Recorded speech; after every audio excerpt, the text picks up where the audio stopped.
Unit 2, prevention and hazards. We've talked about the threat of fire. We've talked about the consequences. We've talked about some of the things that we need to know in order to make decisions related to what happens if a fire emergency occurs. But we want to talk about prevention and hazards because I'm convinced that after the realization of the threat in Unit 1, the most important thing we need to know is the information in Unit 2. This gets a little bit more piece by piece, bit by bit, what actions do I actually take than the first component. The first component, more awareness, this more actual procedures or actual things that we need to know and do. But I think this is the most important issue following the realization of the threat. Most of you are probably either from a chemistry class or a fire service training or somewhere familiar with the fire tetrahedron. There are 4 things that are required for a fire to begin and be sustained. There is a need for fuel. You have to have something that will burn, and that can be literally anything in your residence where you live. You need heat enough to raise the fuel to its ignition temperature. And some of the things we're going to talk about might surprise you about what types of things will provide that heat, where that spark or where that temperature rise can occur and actually ignite something that will cause a fire in your residence. The third piece of that is oxygen, and oxygen enough to support combustion. Those of you who are really old like me and know what a carburetor is on a vehicle know that you had to have the gasoline to fuel or gasoline to air mixture correct or else it didn't burn. If it was too rich and you had too much gasoline, it didn't burn. If you had too much oxygen and not enough fuel, it didn't burn. So all of those things have to be in the right proportions in order for them to come together and cause the chemical chain reaction or that ongoing process by which the fire is sustained. So we need all of those things. When we talk about fire prevention, the issue of fire prevention is in some way preventing those 3 things from coming together and causing the fire. If I don't have the fuel in proximity to the ignition source, the fire doesn't start and I prevented the fire. If I don't have an oxygen source where I am supporting that, I mean obviously the oxygen in the air, but if I can remove that oxygen from that fire component, I've prevented or extinguished the fire. So we need to keep those 3 things separated in a way that will not allow the fire to occur. Now, in the residences, in the places where you work and the places where you do inspections, those kind of things, what might be some sources of fuel in those type of settings? Any part of it. Any part of it? Literally, almost anything that's there, right? Could be that fuel source. Now, some of those things take a much higher ignition temperature than others. A piece of paper, crumpled paper on the desk, is going to ignite much more quickly than a piece of plywood, which may be used for roofing material. 2x4, you can't even buy a 2x4 anymore, but whatever they cut them to now, a 2x4 is much less likely to initially ignite than wood shavings, those kind of things. So there's a disparity in what it may take to actually begin the fire, but anything that you have at some point will burn. Anything could be a consumable. What about ignition sources? What are some things that might start the fire? Wiring. Okay, electrical, wiring. Gas. Okay. Because I think gas thing over in, what was it, over on the other piece of New York here where that house blew up there. Yes, that was about 40 miles from my house in Salem where the house exploded. And there was another one 2 nights ago. And I can't remember where it was, but it was on Channel 6 and 13. It was a local news issue where a house exploded. They believe that in Salem there was a propane leak, and they don't know yet what ignited that, but there was enough propane in the house that it actually ignited and blew the thing, and it looked like a tornado had gone through. There was nothing standing and no pieces left that were recognizable. It was just incredible the way that happened. Okay, so propane, natural gas, those kind of things. Proper storage of gasoline or flammable liquids such as paint thinners. Okay, all right. Probably. Cigarettes. Yes. Candles. Candles, cigarettes, all right. Lint drawers. Lint dryers, okay, just a multitude of things. If you stand in the middle of any room in your residence and you do this, you do a circle and you look around, you say, that'll burn, that'll burn, that'll burn, that'll burn, and there's an ignition, there's an ignition, there's an ignition. So it takes some diligence in order to as we said, prevent the fire by keeping those things separated or keeping those things confined in their safe areas. Air temperature also, if it gets warm enough, spontaneous combustion. Spontaneous combustion can happen. Spontaneous combustion is more the product that itself creating the heat that ignites it. Linseed oil and rags, those kind of things, are actually is a process within oily rags which itself generates enough heat to be able to ignite itself or ignite its own product. But yes, as far as temperatures, there was a fueling facility up home last week that actually had the auto ignition, the dry chemical ignition system over the fuel pumps go off, and the reason was that it was so hot, the temperature in the canopy got to a point where it activated the dry chemical system and dumped on the pumps. And that was about a $20,000 refill. But anyway, be that as it may. But yes, the temperatures and some of those kind of things. Chris, how many grass and brush fires have you been to where the fire was ignited by somebody dropped their eyeglasses, or there was some kind of a piece of glass in the sun, a broken bottle. The sun was refracted in a way that it actually caused the ignition of the fire. So yeah, all of those kind of things. Fire prevention goals. What is it that we want to accomplish by fire prevention? There are 3 goals in any life safety issue, and they're always the same and always in the same order. Number 1 is life safety. The primary goal of all of our fire safety efforts is to protect the building occupants from death and injury. That's number 1. Everything else we do is secondary to that. We need to preserve life. And if we prevent the fire from occurring, we have made the most important step in keeping people from being injured or killed. Number 2 is property conservation. As we all know, buildings are extremely expensive. The replacement of those is a huge expense. So our second goal is try to prevent property damage. And we'll talk about a couple of illustrations of how those things play together in a few minutes, probably in section 3 or unit 3. And then finally, continuity of operations. If we can prevent the fire from occurring, we don't have to go back and try to figure out where are we going to house our consumers while we do repairs, or possibly even where do we permanently relocate them, and the whole disruption that is.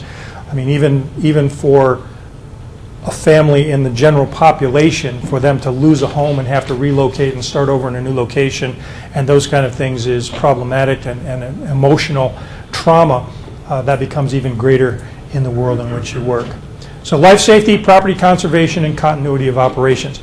And I would suggest to you the best time to fight a fire is before it starts. All of the things we've talked about by way of consequence, all of the things we've talked about by way of death and injury, the property loss, the $15 billion in property loss every year in the United States, all of those things virtually go away if the incident never starts in the first place. So the best fire is the one that never starts. I take some heat for that in the office sometimes, because we are the Office of Fire Prevention and Control. And the history of the fire service world is that everybody focuses on the control, and there's been minimal focus on the prevention piece. But if we truly want to live up to our oath, if we truly want to provide for safety and preservation of life and reduction of property loss, the most important, the most effective, the most cost-effective way for that to occur is through fire prevention. If we keep the incident from happening in the first place, we never have to deal with what happens on the other end. The most important firefighting anybody can do, sell that to a guy whose income is based on putting them out. It's a little tough, but they're more and more, the fire service is realizing, because of budget cuts, because of the lack of funding that's available for manpower, for vehicles, all those kind of things, the fire service is coming finally to the point of realizing that prevention needs to be their primary focus. It needs to be what they do first. Fire trucks, axes, helmets, turnout gear, all of those kind of things, if these are needed, it's already too late. Anything after the fire starts is just an attempt to reduce the magnitude of the consequences. The bad thing has already happened. Something has burned, somebody's hurt. All we can do is try to keep it from getting any worse, or try to keep others from being involved. If we can prevent the fire from happening, we don't have to get there. We don't have that loss.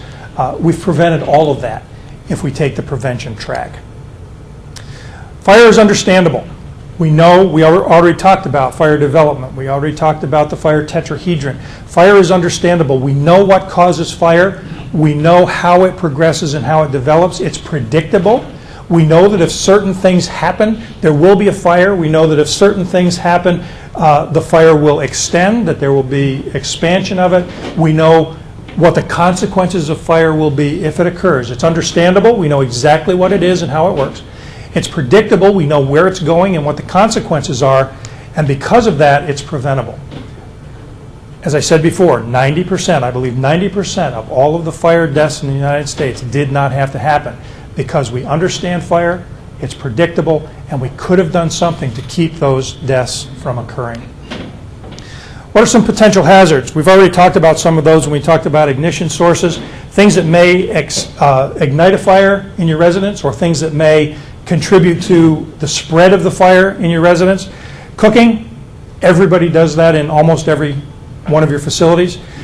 Misuse of electricity, very, very common, one of the leading causes. Cooking is the number one cause of fire in the general population. Electricity also is number two. Heating issues, open flame, candles were mentioned, smoking was mentioned, and we need to make the statement at this point that OPW's policy at this point is there is no smoking. All right. However, if we extend to the voluntaries and some of the supportive living type configurations or models, that may not always be the case in everywhere we are, so we'll look at that briefly. And then housekeeping issues, and we'll talk about some of those things. What about cooking? Well, any cooking that you do has the potential for raising an ignition temperature to the point of igniting a fire. Whether it's a range, gas range with an open flame, whether it's a heating unit with an electrical element that raises the temperature, any of them have the potential of raising the temperature of a fuel to the point of ignition and causing a fire. Now, everybody, or usually somebody in a class, will talk about safety elements, SAF-T elements. They're electrical stove elements that actually have thermocouplers and technology built into the unit, which when replaced for a regular heating element in a stove, can prevent most of the fires that occur related to an electric range. The reason is that they never get to a temperature high enough to ignite the fuel source, or they shut off prior to that ignition point. I've seen demonstrations of these. We promote them highly in the college world, where students are less than careful with what they're cooking when they get home at 3 o'clock in the morning and decide they want a hot dog or whatever it may be. But the safety element, and I'm not promoting a product, I'm just making you aware that there are a couple of those things out there. They actually lay paper towels on them, and the paper towel will scorch, it'll turn brown, but never actually ignite on the electrical element in the range. And there are a couple of companies doing those. So something you might want to look at, or something that could be considered. One of the big issues with cooking and ranges and open flames especially, and traditional heating elements in electric ranges, is that they have to be cleaned. In the normal residence, that is not often the case. People tend to just let things build up, and the greases and all of those kind of things contribute to the likelihood of a fire occurring. Never leave cooking unattended, and I understand that in the world where you live, that is probably fairly unrealistic. But in some way, remember that you have something going. Okay? We train the staff to turn it off, because what will happen is you're cooking in one room, you get screaming in the other room, the reality is you got to leave. Mm-hmm. So then what do?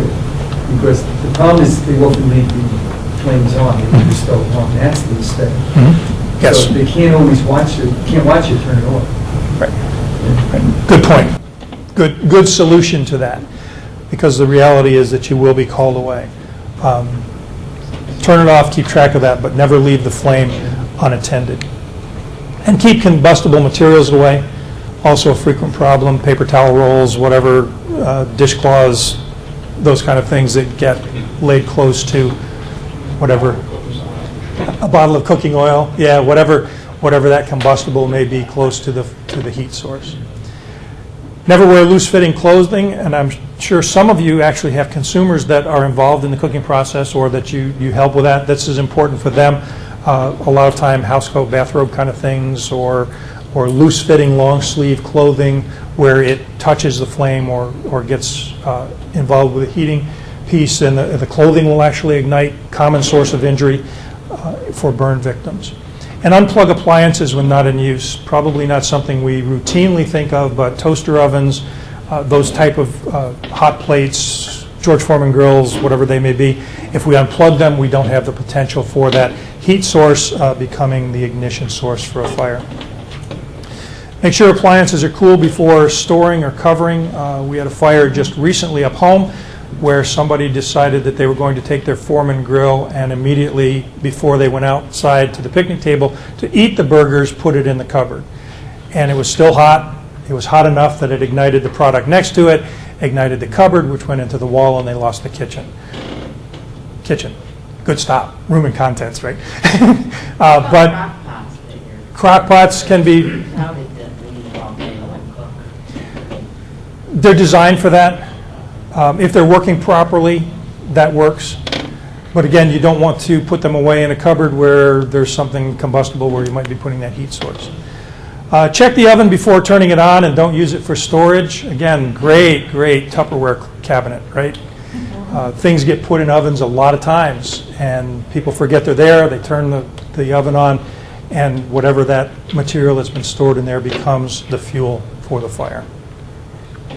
Special considerations for barbecue grills, and we were specifically asked to add this component because many of the homes have barbecue grills and have had problems with barbecue grills. So keep them well away from the building.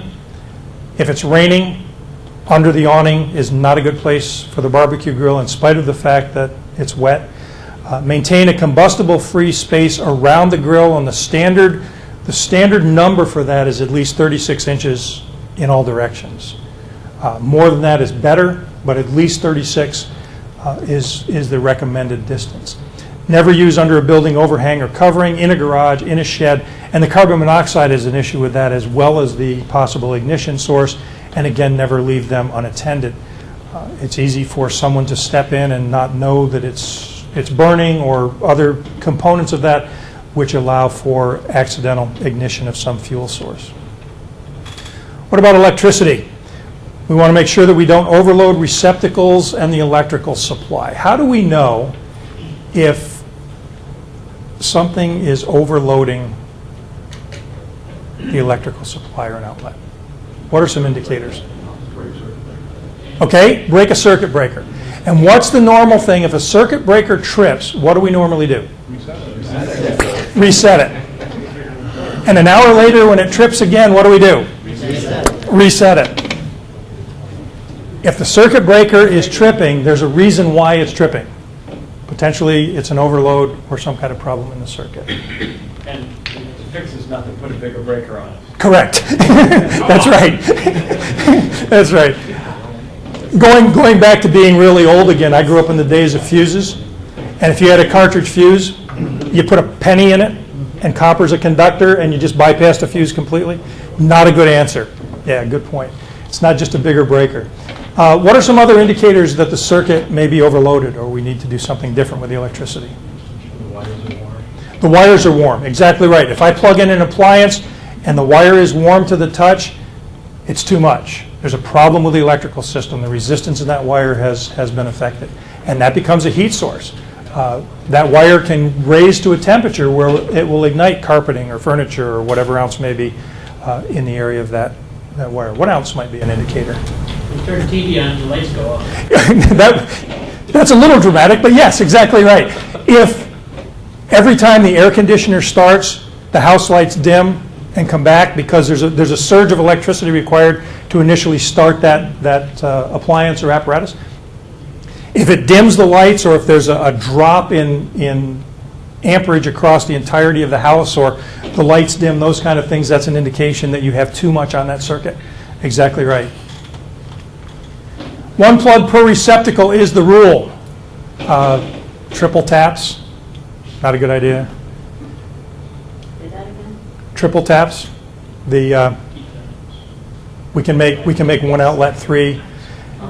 I actually saw a pretty bizarre situation the other day, not horribly uncommon, but there was one of the triple taps in the outlet. And then somebody had put 2 more triple taps into the outside outlets of the triple tap. So they had 7 things plugged into a single receptacle. And when I say receptacle, I'm talking about the individual little face that National Grid or NYSEG or whoever puts on there when they make their little face out of the thing. Each one of those can be wired separately, so it's a separate circuit. But 1 plug per receptacle is the rule. Are you going to address surge strips? Well, there's maybe 6 options within 1 strip? Yes, we can talk about that. I think we're going to get there. If the cord is warm, it's overloaded. Fuses blow, breakers break, lights dim. That's all overload. Let's just do the power strip thing right now. I can go to Lowe's or Home Depot or Walmart or wherever, and I can pay $3.75 for what is called a power strip. And what that is an extension cord with a multiple outlet, multiple receptacle piece on the end, and it may or may not have a power switch to turn all of that on and off. If you pay $3.75 for that, you'll get $3.75 worth of electrical function and safety. If I pay $14.95 for my circuit breaker power strip, I now have $14.95 worth of electrical circuitry and safety and prevention.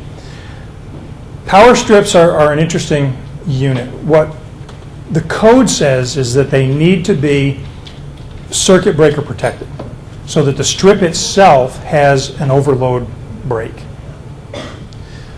Otherwise, it's just an extension cord with the same, it's exactly the same net effect as the triple tap or whatever would be that you put in the outlet.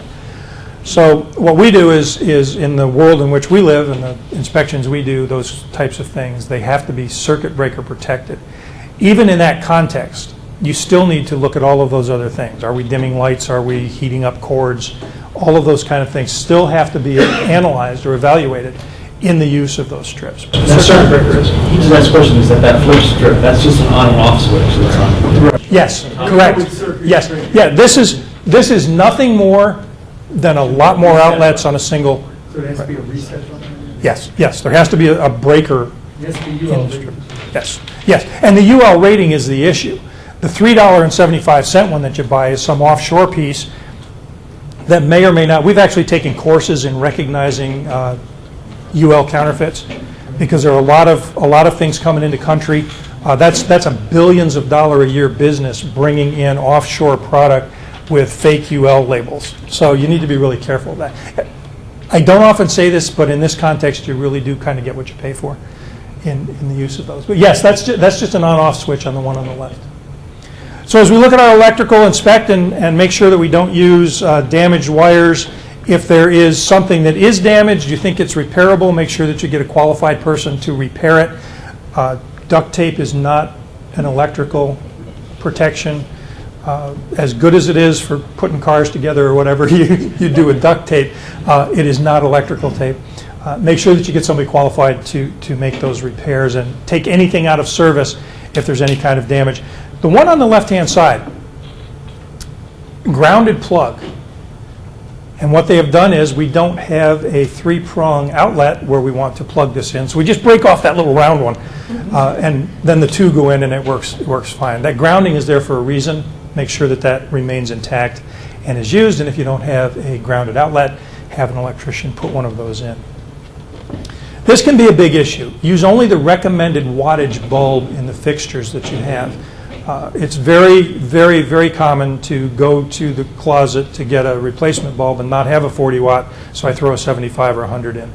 And the net result of that is overheating. The lamps are actually designed for the wattage that they rate them at, and to use more than that, depending on the product or even the position. If you look at the blue one in the middle, the problem with that is that all of the heat from that bulb is contained within the shade or within that housing. So every bit of heat that bulb generates is inside of that. So if that's rated at 40 watts, they have determined that product will take the heat of a 40 watt bulb. You put a 100 watt bulb in there and triple the heat of that bulb, that material no longer retains its properties in the context of that kind of heat. So the rating on the bulb is an important issue. Make sure that we keep those within the recommended wattage. Portable generators, I think most of us are probably familiar with some of the dangers of portable generators. One is carbon monoxide. We need to make sure that we don't place them where that carbon monoxide is going to enter a window or inside a room or a building. That's fairly obvious. But also the generators generate heat, so combustible materials that get next to an exhaust system or an engine can cause fire, and also the electrical issues of that. Many fires have been started because the generator has backfed into the system within the house and caused overload or shorts or things that have caused fires. So we need to make sure that the house is wired for that generator, wired properly, that there are actually transfer switches so we can't have it on the generator and the street source at the same time. All of those things. Again, it all comes back to make sure that if you're going to do some kind of modification or you're going to add some kind of system or you're going to do some kind of repair, make sure that you have a professional who's qualified to do that, make those things happen. Fueling them, fuel storage.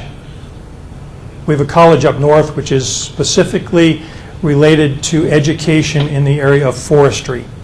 And the folks who work in the forestry industry, one of their primary tools is a chainsaw.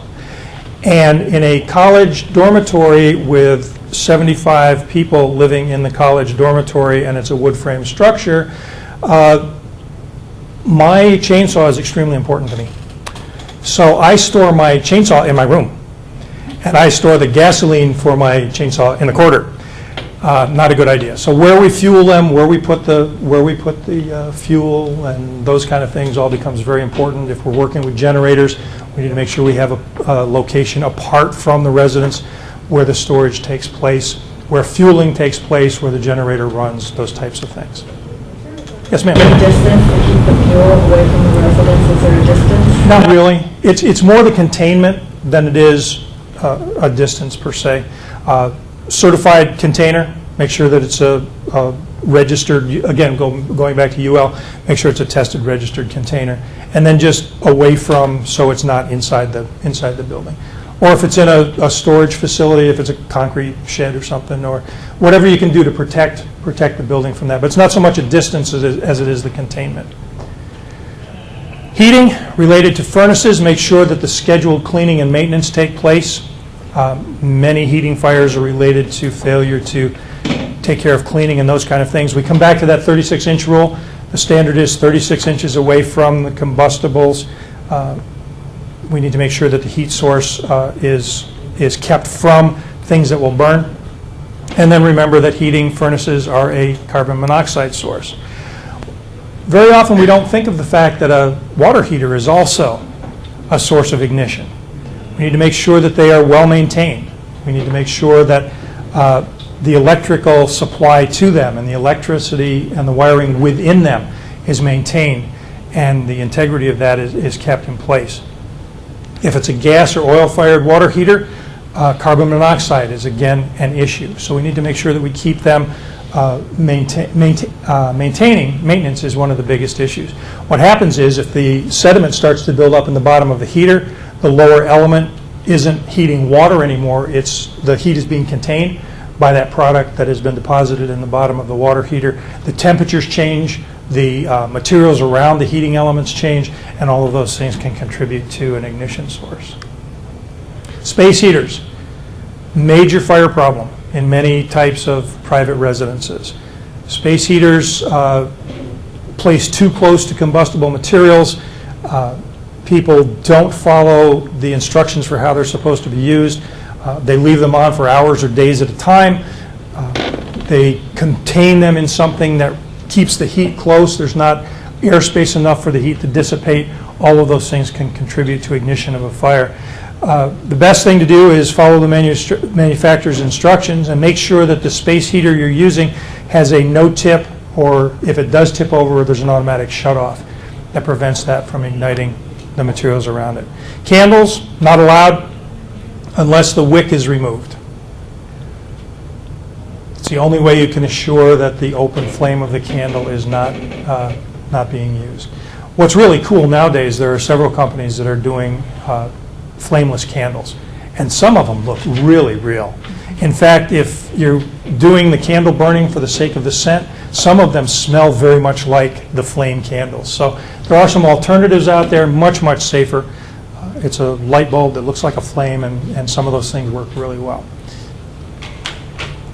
Somebody before mentioned hobbies. There are a lot of components of consumer hobbies that we need to keep track of very closely.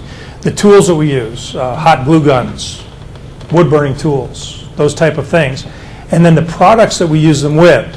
Some of the solutions, paint thinners, paints, some of those kind of things, some of the glues, some of the cement things that we use for some of the hobbies. Yes, sir? Going back to the candles, what about like blade plugins? I've heard different things about them. There is some evidence that there have been a good number of those that have caused fires because of breakdown within the unit itself. It's an electrical appliance. It really is. It's plugged into a receptacle, and there's electricity passing through that. And there is some evidence. I don't actually have the statistics in the report, but at least anecdotally, and I believe beyond that, there is evidence that they do have some of those that have caused fairly significant fires. Okay? So the hobby issues, the materials used, those kind of things, something to monitor, keep track of, make sure that we know what's happening with those, supervise those things. And then smoking, again, not permitted in state residences. But again, if you get into the supportive living things or models, that may be something that is a little bit different in those areas or those types of residences. It's not allowed inside, they're allowed to smoke. Right. And in that context, we start talking about distances from buildings, how far away, what do we do with it, who is supervising or monitoring the fact that the materials are actually put out. We have a story that we have received where the fire started within the, what are they called, the outpost, I believe, is the term for the outside ashtray with a post on top, okay? The smoker's outpost, okay? In the smoker's outpost is where the fire started, and what happened is it hadn't been cleaned, it hadn't been emptied, and there were a whole lot of butts in the base of that, and when a cigarette that was not extinguished was put into that, it ignited that material within the base of the outpost. Well, nobody noticed it for a while. It was close enough to the residents that it actually melted the outpost, melted the siding, and the fire extended and climbed the wall. So even in those you can smoke outside kind of context, there needs to be supervision and some care taken with those kind of things. Proper receptacles, and obviously never smoking in bed, upholstered furniture. If we take them outside, that issue goes away. Make sure the ashes are cold before dumping, even in those outposts. If you take that and just dump it into something where there's a combustible material, you've probably started a fire. Housekeeping, probably one of the bigger issues related to the residences where you work. Just normal things that kind of get away from you because it's not a dramatic, all of a sudden we've got too much of something, or all of a sudden something is really dirty. But it's sort of an ongoing little by little progression that doesn't seem bad and we kind of get used to, and it just progresses and nobody's really paying attention and taking care of. So the housekeeping issues can be one of the really big parts of this. Clothes dryers. Washers and dryers are a key component of every one of your residences in some way or another. Many of your houses actually will be running them multiple times a day. So they become very, very important. We need to make sure that they are plugged into the proper type of receptacle. There is special wiring for dryers because of the temperature and the amperage draw and those type of things. The amperage is much higher than a regular circuit. We need to make sure the circuit is right, that the outlet is right, that we haven't done anything by way of adapters or something to plug it into a different kind of receptacle. We need to make sure that it's not going to overload the electrical system. If the light's dim when you turn the dryer on, rewiring is required. Make sure that we keep track of all of those kind of things. Lint filters. I've done 7 dryer loads today, and I just don't want to pull the lint filter out one more time. This is a full filter. What that lint is actually tiny fibers of fabric, which are combustible material. Dryers run hot. That's how they dry, is the circulation of the clothes or whatever it is in the air in a heated environment. Those tiny fibers ignite easily. Most dryer fires are related to the lint filter issue. Either the lint has gotten into the exhaust pipe or the vent pipe for the dryer, or the lint filter itself has not been cleaned, and that's where the dryer fires start. There was a fire in a residence where there had not been the maintenance that necessarily should have taken place, and the dryer belt began to wear because there was a problem with the pulleys not operating correctly, and instead of the pulley turning and the belt turning on the pulley actually was stopping at times, so the belt was rubbing on the pulley and being dragged across the pulley as opposed to the pulley rolling with it. And the temperature from that friction on the pulley got to such a point that it ignited the lint. That's what caused the fire. So again, maintenance issues. We need to make sure that they're in working order, that we check them regularly, serviced as needed, and the biggest issue is make sure that we clean the lint out of the filters. Inspect the filters for damage, make sure that cleaning is taking place, and replace them if necessary. Can I make a comment about the pulley start the dryer thing? If that pulley's not operating right, it'll make a lot of noise. Yes. That'll be a cue for you that something's wrong. Squeak, squeal, rattle. Squeal. Yep. That happens sometimes. How often do you recommend cleaning the back clothes? At least annually. Now, that's, at least annually is in the context of a private residence, which means that a couple times a week I'm running a dryer load. If you're doing 3 or 4 a day, you need to back that off or step that up to compensate for the number of times it's being. The vent pipe, again, the code is for a regular residential property at least annually. In the context of what you do with multiple loads a day, those kind of things, you need to step that up and do it much more often. But that lint builds up. Again, if the filter is working correctly, this problem is reduced, but it doesn't go away. We still need to make sure that we clean those vent pipes of that lint buildup. And one of the indicators of that is taking longer than normal to dry clothes because the air, that air circulation that you have to have isn't occurring correctly. That's being impeded, and because that's being impeded, it's taking longer for the drying to take place. Routinely confirm that the outside vent is open while drying, and one of the things that Perry just mentioned was snow buildup, accumulation. Where I live, 14-inch snowstorm is not unusual, and if my dryer vent is 12 inches off the ground, it's not going to work until of course it gets hot enough and melts the snow away, and then better idea to clean it out, right? Or the house burns, yeah. But make sure that we keep those things clear. Make sure we check the outside vents. They're off very often for the sake of rodent protection and to keep cold air or whatever from coming in. There's a little flapper there or some kind of a automatic closure that closes over the end of it, and when the dryer is running, it's blowing air past that and opens that flap. Make sure that is actually functioning correctly and not stopping your airflow. The area around the dryer, behind the dryer, needs to regularly be checked and make sure that we keep combustibles away from those things. This dryer fire actually started because there were several socks and pieces of clothes that had gotten behind the dryer, and when the temperature and the heating element got to be such, it ignited the things behind it. The people didn't actually find it for about 4 hours after the fire started because it smoldered for a while in the back before a flame actually opened up and got to the point of where it lit enough or became evident enough that they actually saw that the fire was occurring. So again, we need to keep those things safe distance. Housekeeping, cleaning is a big issue. Gas dryers, again, gas dryers are a carbon monoxide source. We need to take that into account, and we need to make sure that they're inspected regularly according to manufacturer's instructions by a professional who can take care of whatever gas issues and valves and those kind of things need to happen.